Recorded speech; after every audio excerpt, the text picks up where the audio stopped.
Muy buenas tardes compañeros, mi nombre es Gabriel Guzmán.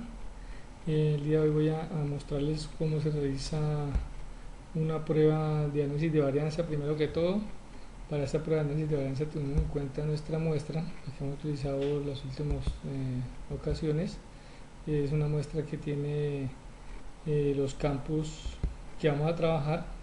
Por ejemplo, en este momento vamos a trabajar lo que tiene que ver con la duración, la calidad de la llamada, de duración de las llamadas por parte de unos clientes a unas asesoras vía telefónica. Entonces aquí encontramos en este campo la duración con la cantidad de minutos de cada llamada. Para realizar esta parte, lo primero que vamos a tener en cuenta es tener una hipótesis nula. Nuestra hipótesis nula va a ser que no va a diferir la media de las tres asesores, que es lo que vamos a nosotros a manejar. Vamos a manejar el dato para tres asesores. Como ustedes pueden darse cuenta, aquí tres asesoras, teniendo en cuenta nuestra muestra. Aquí está nuestra muestra, aquí están los tipos de asesores. Entonces pues yo tomé los asesores 1, 2 y 3, de ahí saqué mis datos de la muestra. Después de sacar los datos de la muestra que obtuve, o que tengo que obtener en la tabla de análisis de varianza el valor para saber así si realmente difieren o no difieren, o hay diferencia entre estas medias. Después de realizar el ejercicio encontré por lo menos que en la parte de la columna F el número es 3 y el valor crítico para F el número es 3.8. ¿Esto qué quiere decir? Que al ser este número menor que el número de valor crítico para F, no difiere en ninguna de estas. Si fuera lo contrario, si este número fuera mayor, sí habría una diferencia de medias en cualquiera de las tres que tenemos aquí, de los tres asesores, de las medias de los tres asesores. Entonces, otra forma de comprobarlo es con la prueba Tukey. Vamos a ver la prueba Tukey. Lo que realizamos con la prueba Tukey es una comparación múltiple de Tukey, y esa nos va a decir si hay diferencia o no hay diferencia entre estas medias. Entonces, para obtener estos datos, lo primero que vamos a tener es el dato de lo que tiene que ver con el primer grupo de media. Entonces la primera media del grupo 1, esa la encontramos acá. En el análisis de varianza es un factor, entonces aquí están los promedios, en promedio del asesor 1, del asesor 2 y del asesor 3. 24, 34, 24, 18. Entonces si miramos acá del primer asesor, 34, 24 y 18, esos son los datos que tenemos, y aquí tenemos la cantidad de datos que hemos tomado por grupo. Entonces 5, 5 y 5. El cuadrado medio de error, que se lo encontramos también en la tabla de análisis de varianza. Esto nos lo arroja acá, promedio de cuadrados promedio de los cuadrados. Entonces obtuvimos ahí el valor. Ahora vamos a mirar lo que tiene que ver con el estadístico de Tukey, que si lo sacamos teniendo en cuenta la tabla que nos asignaron. Yo aquí tengo abierto parte que vamos a manejar como es, entonces parte donde habla del 5% en la tabla. ¿Qué resolvemos aquí? Que tenemos que tener en cuenta que sea el campo 3, porque son tres asesores, tres grupos los que estamos manejando, y nos bajamos hasta el número 12. ¿Por qué hasta el número 12? Porque simplemente aquí, cuando miramos en la tabla de ANOVA, miramos que los grados de libertad de los grupos es 12, entonces por eso tenemos en cuenta ese valor exactamente. Al hacer esta triangulación encontramos que el dato es 3.77. Si vamos a la tabla, encontramos que ese fue el dato colocado aquí en la prueba Tukey, 3.77. Ya el resto de los datos que tenemos ingresados acá simplemente son arrojados automáticamente dependiendo de estos datos que hemos ingresado anteriormente. Si verificamos los tres grupos de medias, entonces dice la media comparada del grupo 1 con el grupo 2 no difiere, del 1 con el 3 no difiere, y del 2 con el 3 no difiere. Eso es lo que queremos comprobar, de que no había ninguna diferencia entre los tres. Listo, ahora vamos a hablar de lo que tiene que ver, por último, con la prueba no paramétrica G cuadrado. Entonces, para esta prueba lo primero que tenemos que tener en cuenta es qué es lo que vamos a analizar. o qué tipo de estadística vamos a analizar. Lo que vamos a realizar es saber si existe o no un consumo que es normal, parámetro normal del consumo. Lo mismo que en el anterior, vamos a la tabla de muestra, miramos nuestros consumos y los ponemos en esta parte para tenerlos en cuenta y poder realizar el ejercicio. El número de la muestra son 52 campos o 52 consumos los que estamos manejando.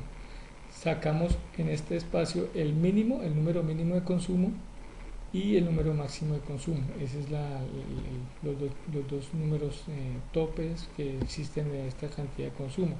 El rango lo sacamos restando el consumo mayor menos el consumo menor, encontraríamos el rango.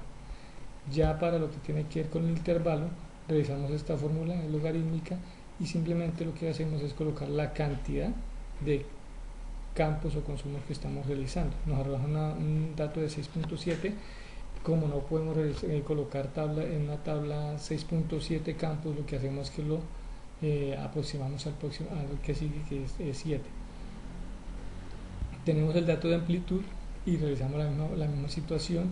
El dato de amplitud, como ustedes pueden darse cuenta, se obtiene dividiendo lo que tiene que ver el rango con el intervalo, y obtenemos el rango de amplitud, igualmente lo aproximamos. Ya tenemos también el dato de la media y el dato de la desviación, que ya son fórmulas que también hemos manejado. Ya vamos a manejar lo que tiene que ver para obtener el valor del estadístico. El estadístico de prueba. Entonces, ¿cómo tenemos el estadístico de prueba? Primero tenemos que saber cuántos campos vamos a manejar. Como sabemos, aquí la cantidad de campos de intervalos es 7, entonces colocamos los 7 campos de intervalos.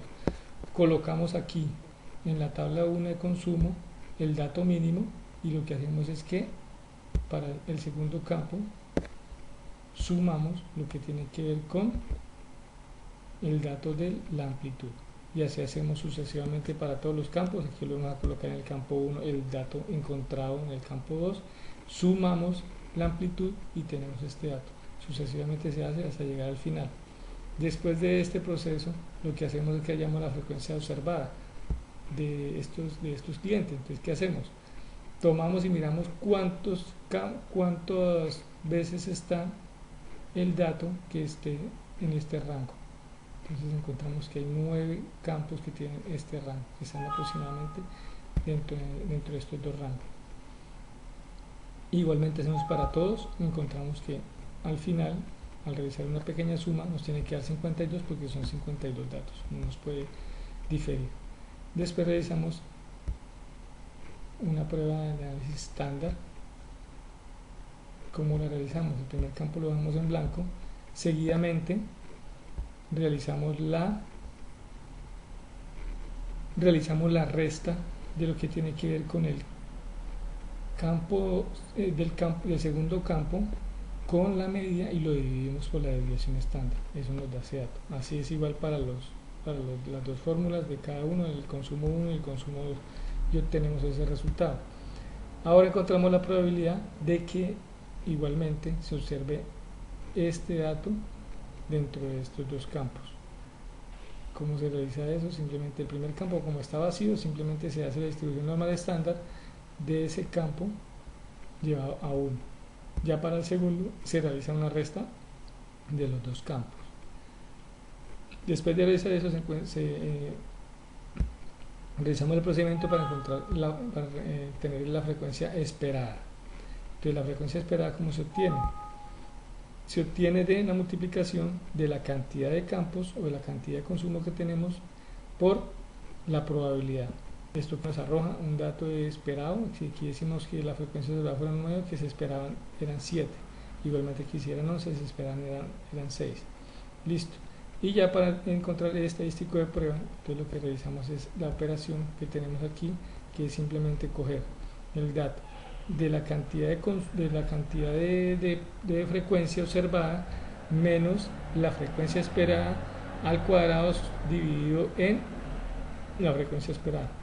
Después de realizarle este procedimiento a cada uno de los archivos, realizamos una suma y encontramos el estadístico de prueba.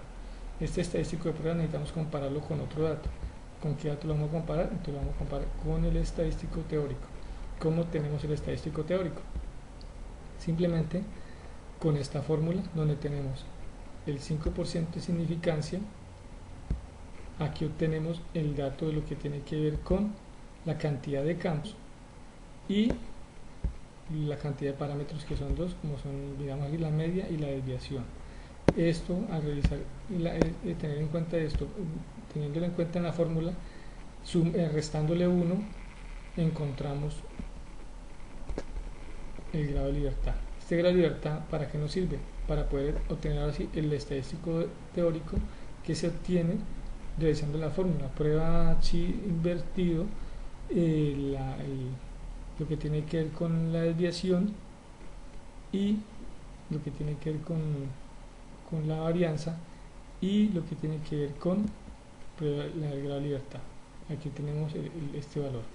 Al comparar este valor de 9,48 que nos dio con el valor de 10, nos dice que en conclusión el consumo no es normal, ya que este valor debería ser menor al teórico. Esa es la forma de saber que los datos no tienen un consumo que no es normal. Entonces eso es lo que se les iba a explicar para el día de hoy. Les agradezco mucho y espero les sirva de ayuda para un futuro trabajo.